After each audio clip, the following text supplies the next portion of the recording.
আমার আজকের যে পরের নিবেদনটি সেটি ফেসবুক থেকে সংগৃহীত। মণি রায় ঘোষ বলে একজন এটি লিখেছেন। আমার লেখাটা পড়ে খুব ভালো লাগলো, আমি সেটাকেই তোমাদের সাথে শেয়ার করছি। আমি জানি না কতটা পাঠ করতে পারবো, কত ঠিকঠাক করে আমি চেষ্টা করছি।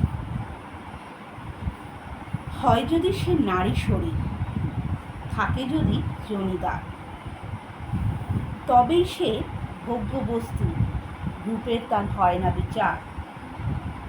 নারী মানেই শরীর শুধু, মনের বালাই নেই। ছুঁড়ে ফেলা যায় আস্তা কুড়ে এক নিমেষেই। ভুলে যাও পুরুষ তুমি, অবলা ভাবছ যাকে, প্রয়োজনে সেই নারী দুর্গা হতে পারে। নারীর গর্ভে জন্ম তোমার, তুমি তার সন্তান। অসুর রূপে সেই মাকেই করছো অপমান।